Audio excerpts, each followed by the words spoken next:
Today's discussion point is about how to protect yourself if you're a new landlord. So if you're a new landlord of a condo unit, you've gotten that status one of two ways. You've actually either just bought something that you never lived in, or you moved out of something and decided to keep it and rent it. So if you just bought something, it's likely that you have bought it and put it in an LLC right up front. It gives you that level of protection. The LLC means limited liability corporation, so it's that limited liability part. Everything I'm saying here, check with your accountant, check with your attorney. I'm neither, and I'm not here to give legal or financial advice. What I am here to say is, as an investor myself and someone who's worked with lots of investors, that the one way to do it is an LLC, right up front, out of the gate. Now, if you've lived in that property, and let's say you're moving to the burbs or a bigger apartment, and you said, Brian, hey, thanks for helping me find that new place. I'm going to keep the old place. Can you help me rent it out? I say, sure, I rent it out for you. Well, you haven't transferred it to an LLC likely, and you would have to check with your bank and your mortgage lender and all those kinds of things about that.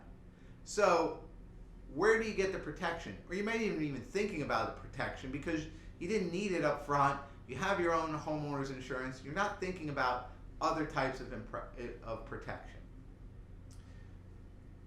So what do? You could transfer it to an LLC.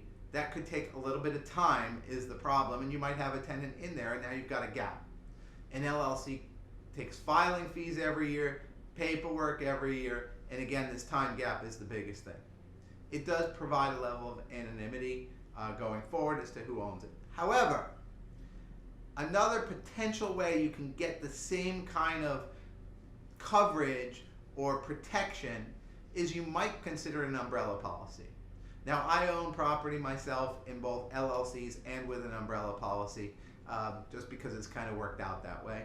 But an umbrella policy is great because it's super easy. You just call Helen over at Muller Insurance, and she takes care of that. It also covers more than one property. The downside is that the umbrella policy isn't limitless. So if you get just an astronomical policy, you're probably covered, and this way your other assets are protected. I think that anybody who owns a couple of properties and has some other assets, an umbrella policy is a really good idea to look into anyway, because it doesn't take much of a catastrophic event in one of your properties for somebody to sue your pants off.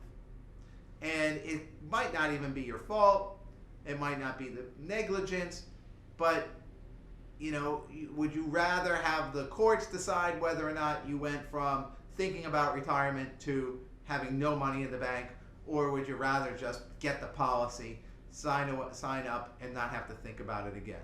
And that's what insurance really is. It's for that catastrophic event, so you sleep well at night. So if you are a landlord, especially a newly minted landlord, LLC or umbrella, but I really hope that you have one. This is today's discussion point.